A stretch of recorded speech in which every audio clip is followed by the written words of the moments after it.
Congrats, you made history for the first non-binary actor to be an Emmy nominee. Thank you so much. Thank you. What does that mean to you? It's incredible. Overall, it means that I'm not alone in this. It's also helpful to know that Speak. it was not an intentional thing. It was not something that I knew going into it, but it's really exciting to know that I'm not the last. And it's really exciting to know that we can start slowly coming out of these archaic separations. You know, there were so many things that were just for men and then just for white people and just for whatever. And I'm happy to see that there's more inclusivity happening within the arts and in the world. Yes, because we don't believe in limits. No. Don't tell me what I am and what I'm not. Baby, I'm with you. How did you first get into acting?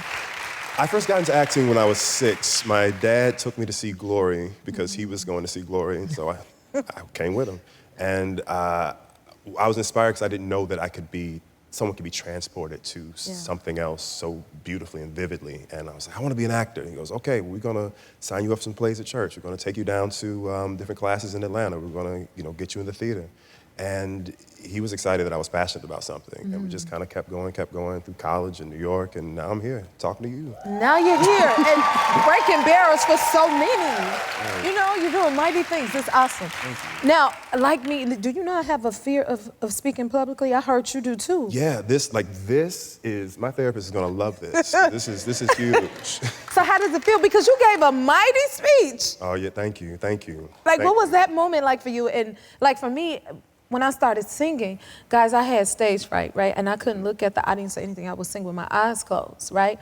And then I created a game out of it. I said, I'm gonna keep singing until they look away, right? That's how I overcame my fear. So how did you overcome your fear to speak publicly? That's nice. Well, my family is, on both sides, are preachers and ministers. And so something my dad would tell me is, when you have something to say and you need to speak to the people, you need to speak to the people. Yeah. And this opportunity with HRC, it wasn't enough to be nervous. It wasn't enough to be afraid. Right. And also, there was a real purpose about it. So hooking into the purpose and really, taking some breaths and doing what I would do if I was in a theater situation or a film situation, and then just going for it, because it's not, again, it's just not enough to be nervous anymore. Right, and it's worth it to hear what you gotta say. Yeah. That is for sure. Now, I also feel fashion is an expression, and your fashion speaks volumes, honey. Yes, it does. Thank you.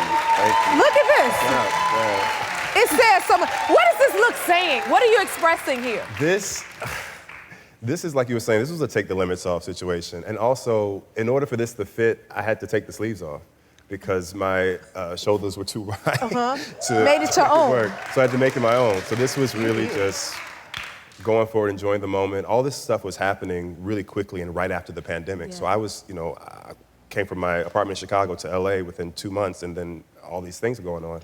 So this was really just embracing the moment and taking the time to express it, taking the time It's to so good. enjoy the opportunity that was given. I love your expression. It is so good. You're gonna inspire me to express myself that much more. Y'all better look out, get ready for it. Okay, now, tell me about this prayer candle that you posted of Beyonce. Oh, snap. Okay, so Is that yours? It's not mine. It's not mine. It's a friend of mine. It's a friend of mine in Chicago. He has all the divas and candles. And I knew I was going away for the holidays and wasn't really trying to be on my phone a lot or whatever, so I thought, I'll just put this as a screensaver or something. And people loved it so much, and I love it so much, and I love Beyonce so much. Yes, and, we all do. I mean, come on. But yeah, it was just a fun... Give it up. It was just a fun something to do, and I really enjoyed it, and I'm really happy that it brought some people some joy. It definitely did that. You know what brings us joy? Hacks. Hacks brings us joy. Yes, it does. Season 3. I love this show. Can you tell everyone what season 3 is about? What we can expect? Season 3, well, sadly, I can't tell you too much, but season 3, it does take place a year after season 2 ended. And it is, well, yeah, they fast forwarded, but they, Deborah is on the rise. Her specialist taken off, her career is taken off, and so Marcus's business is also taken off and exploded in new ways. And the start of the season, Marcus has been, going to the therapy, finding the balance, doing a lot better because last season was a little messy.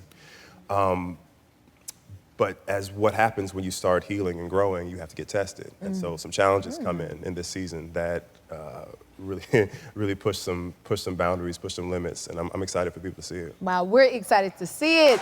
Give them a hand. If you like this video, smash that like button and subscribe to the Jennifer Hudson Show YouTube channel. Check your local listings or visit jenniferhudsonshow.com to see when you can watch full episodes in your area.